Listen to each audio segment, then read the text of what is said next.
everyone, welcome back to my page. So I finally was able to get the box bunny, the shabby chic box bunny, completed. It's been a very long week. I wanted to show you the items that I used to do this project with.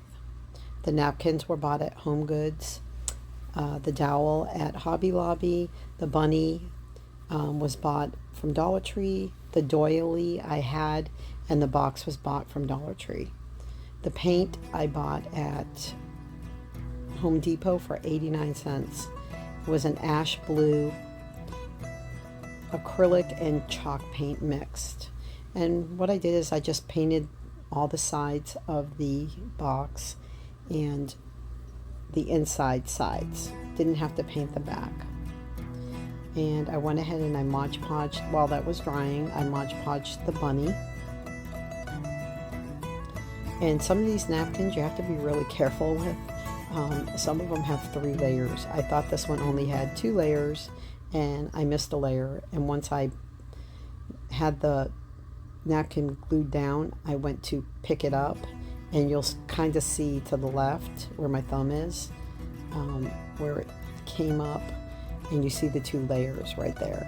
So I had to redo it.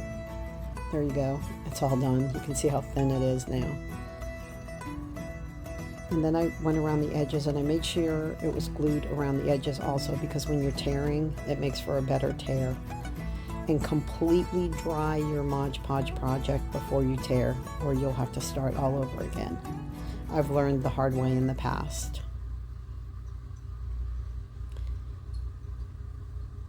And it doesn't matter if it comes out a little pickled and wrinkly, it actually looks kind of good. It looks a little bit more shabby chic that way.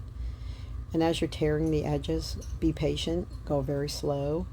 Make sure to get your corners and your little places that you can't reach, do it very easily or you'll end up tearing it off of the bunny.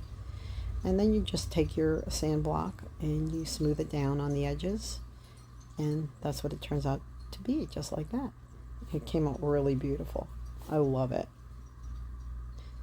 Right here I am measuring out the box because I have to put a piece of this napkin inside of the box. I will use that whole square, put it inside, and then I will get the outline of the excess that I have to cut off. This napkin was so pretty. It has like it's lacy looking, and it's a very, very light pink. You can almost not see it.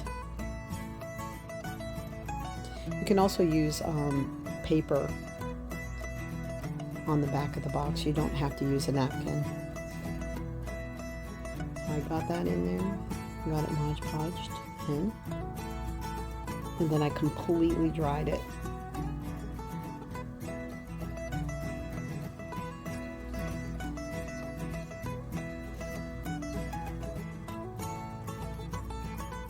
These dryers are about $15 on Amazon, or you can just use your house dryer, your hair dryer.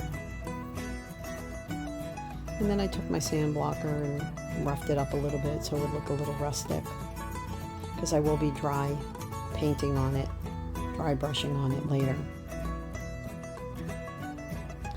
Then I Mod Podged the doily in there. I decided to use some hot glue on it. I put a dot on each corner and a line going across the top, just to get it in there real good so it would stay. And I really didn't have to dry that because I did use the hot glue on it, but I did it a little bit just so it would adhere. Then I was trying to decide what kind of bow I wanted to put on the bunny. I started off with a burlap string.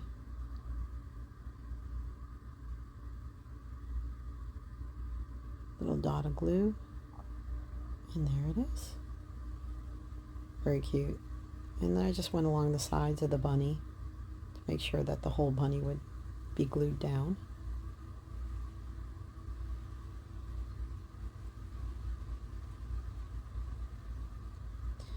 And a tail. I used a half bead for the tail. I painted a mossy green. And the pedestal, I roughed it up a little bit and I dry brushed it with the moss colored paint. And I used a wipey to spread it out to make it look like moss.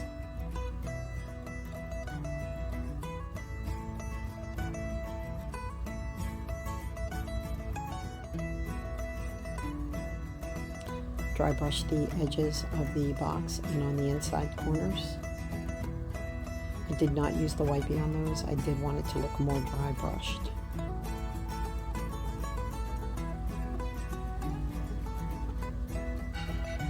I used my hottest glue gun to stabilize the pedestal. If yours falls off, you can just use some wood glue and let it dry overnight. So we're almost done here, other than putting the moss. And I just took a little bit. I used the brown moss instead of the green. The green kind of took away from the whole project, so I decided not to use the green. You can add little eggs or whatever you want in there, little carrots, whatever you decide you want to use, little roses maybe. I didn't put anything in there. I just thought it was cute the way it was. This is where I changed the bow. I decided to use a lace cotton bow for the collar of the bunny. It was more shabby chic and classic that way. Once I finished the project, of course the moss, I used the hair dryer and the hairspray to stabilize the moss, and there it is. So cute. In the end, I did put a green bow on the top. It came out beautiful. Thank you for watching, and please share this video. Have a great day.